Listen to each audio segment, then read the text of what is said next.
आप सबको जय मसीह की। इस सुबह के समय हम एक वचन अध्ययन करेंगे जो मत्ती सुसमाचार के 11वें अध्याय के 28वें वचन से है।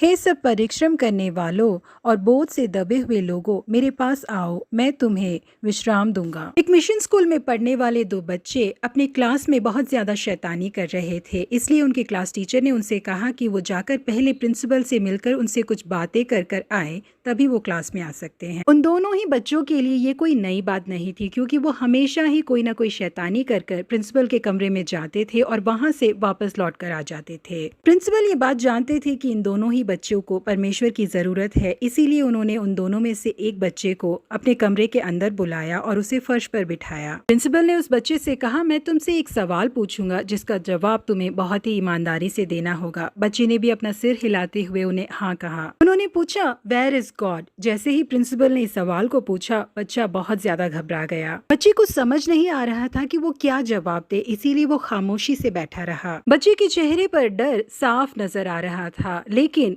प्रिंसिपल बार बार उससे पूछे जा रहे थे कि वेयर इज गॉड, लेकिन बच्चा उस सवाल का जवाब दे ही नहीं पा रहा था। इस बात को देखने वाले प्रिंसिपल ने बच्चे से कहा, अभी तो तुम जा सकते हो, लेकिन इस बात को याद रखो कि तुम्हें इस बात का जवाब देना पड़ेगा कि वेयर इज गॉड। ये कहकर प्रिंसिपल ने बच्चे को वहां से भेज दिया। अब दूसरे बच्चे की अंदर जाने की बारी थी। जो पहला बच्चा था उससे ये दूसरा बच्चा पूछने लगा, यार तुझसे प्रिंसिपल ने अंदर क्या पूछा, तो इतना ज्यादा क्यों घबराया हुआ लग रहा है? जिसके लिए पहले बच्चे ने कहा कि मुझे तो कुछ समझ ही नहीं आ रहा है, पर एक बात तो पक्की है कि गॉड गायब हो चुके हैं, इसीलिए प्रिंसिपल मुझसे बार बार पूछ रहे थे कि where is God, where is God. मैं इस बारे में नहीं जानता हूँ कहने के बावजूद वो मुझे छोड़ने के लिए ही तैयार नहीं थे। कुछ भी कैसा भी हो, लेकिन गॉड गायब हो चुके हैं और ये सब मिलकर हमारे ऊपर ये इल्जाम लगाने वाले हैं करके डर के साथ कहने लगा। प्रिय परमेश्वर के लोगों, भले ही ये बात मजाकिया लगे, लेकिन कई बार हम भी हमारे परमेश्वर हमसे क्या कहना चाहते हैं उसे ठीक से समझ नहीं पाते, जिसका कारण है हमारे अंदर छुपा दोष भावना और अंगीकार न किए गए पाप। हमें एक बात जानने की जरूरत है, हमें शांत बैठकर परमेश्वर हमसे जो बातें करते हैं उसे ध्यान से समझने की जरूरत है। हमारे परमेश्वर हमसे बेहद प्रेम करते हैं। हम कितने दिनों तक पाप से भरे हुए हृदय के साथ और दोष भावना के साथ जी सकते हैं?